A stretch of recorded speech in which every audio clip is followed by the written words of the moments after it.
நிமித்தம் என்ற சொல் ஒரு காரணத்தை குறிக்கிறது.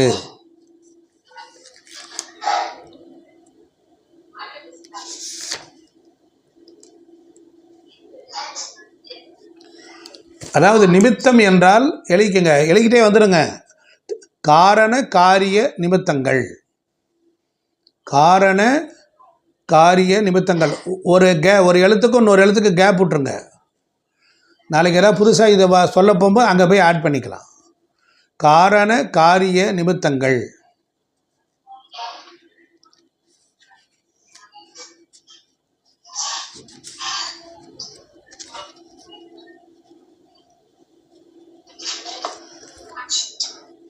இந்த காரண காரிய நிமித்தங்கள்னு போட்டுட்டு அதில் 3 எழுதிக்கங்க. முதல்ல ஒரு நம்பர் 1ன்னு போட்டுக்கோங்க. இது பாடம் மாதிரி. நம்பர் 1 முதல் காரணம் எழுதிக்கணும். நீங்கள் எழுதுனா தான் பாடம் வரும். அப்புறம் தான் உங்களுக்கு சந்தேகம் கேட்க முடியும். அதனால் என் முகத்தை பார்த்து பிரயோஜனம் இல்லை, அப்படியே எழுதிக்கணும். காரண காரிய நிமித்தங்கள். நிமித்தம்னா என்னன்னா காரணமும் காரியமும். அந்த நிமித்தத்துக்குள்ளார 3 ஸ்டெப் இருக்குது. 1 முதல் காரணம், 2 துணை காரணம், 3 நிமித்த காரணம். முதல் காரணம், 2 துணை காரணம், 3 நிமித்த காரணம். அப்படியே ஒரு பிராக்கெட் போட்டுக்கோங்க. பக்கத்தில் எழுதுங்க. இந்த 3 எழுதுங்க. ஒரு செயல் நடைபெறுவதற்கான காரணங்கள் 3. ஒரு செயல் நடைபெறுவதற்கான காரணங்கள் 3.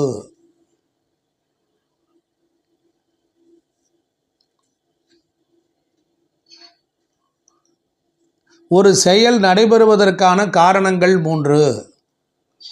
அப்படி எழுதிக்கிட்டு கீழே எழுதுங்க. இந்த நிமித்த காரணம்னு ஒன்று போட்டிருக்கீங்களே, அதை எழுதி அதுக்கு பக்கத்தில் என்ன எழுதுறீங்கன்னா, ஒரு செயல் நடைபெறுவதற்கு உதவும் ஒரு செயலை நிமித்த காரணம் என அழைக்கின்றோம்.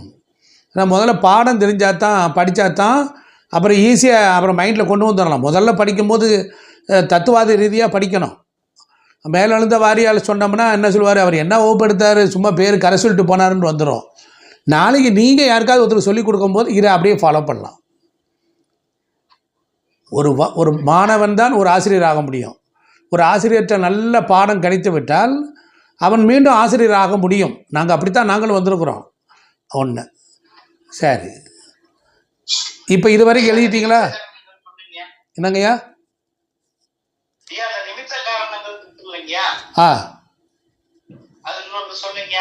அதாவது முதல்ல தலைப்பு காரண காரிய நிமித்தங்கள்.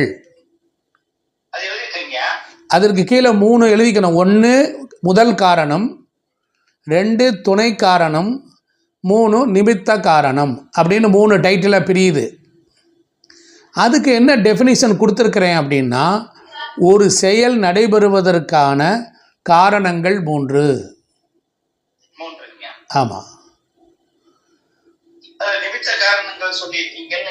இப்போ தனியாக நிமித்த காரணம்னு எடுத்துக்கோங்க.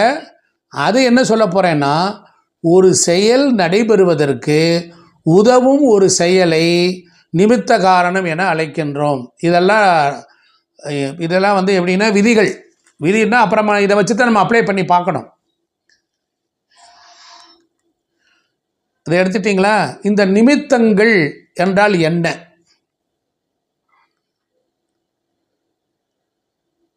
சமிக்சை அப்படின்னு எழுதிக்கங்க. சமிக்சை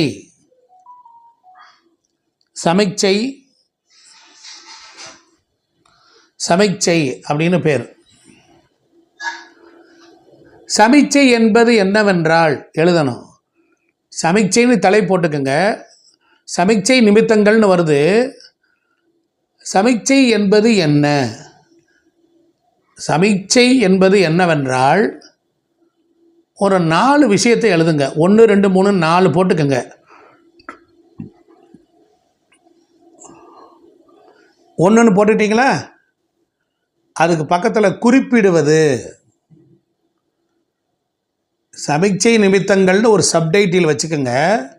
அது 4 வகையாக இருக்குது. அது 1 என்பது குறிப்பிடுவது, 2 எச்சரிப்பது, எச்சரிக்கை செய்வது, எச்சரிப்பது, 3வது நேரடியானது. 1 குறிப்பிடுவது, 2 எச்சரிப்பது, 3 நேரடியானது, 4 கட்டளை இடுவது.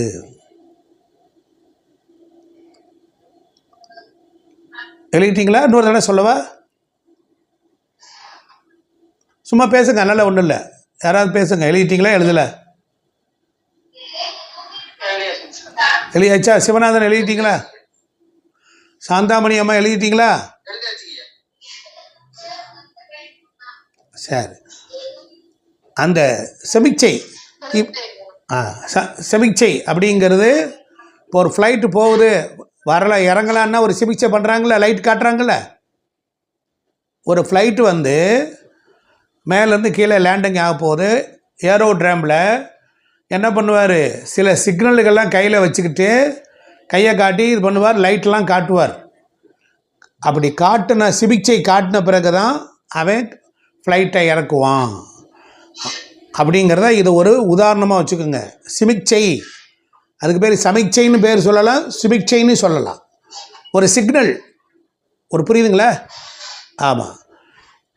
அந்த சமிக்சை நிமித்தங்கள் நல்ல கடைசியில் கோர்த்து வந்து இதில் ஜாயின் பண்ணி விட்டுருவேன். ரொம்ப இன்ட்ரெஸ்டிங்காக இருக்கும். நீங்களே அப்புறம் எடுத்து உங்களுக்கு ஹோம்ஒர்க்லாம் கொடுப்பேன். ஆமாம். சமிக்சை நிமித்தங்கள் அப்படிங்கிறது 4 விஷயமாக செயல்பட போகுது. 1 குறிப்பிடுது, ஒரு விஷயத்தை குறிப்பிடுது. இன்னொன்று எச்சரிக்கை சொல்லுது, ஒன்று நேரடியாக சொல்லுது, இன்னொன்று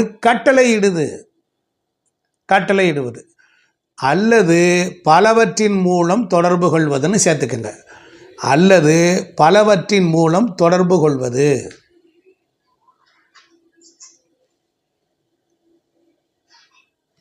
பலவற்றின் மூலம் தொடர்பு கொள்வது.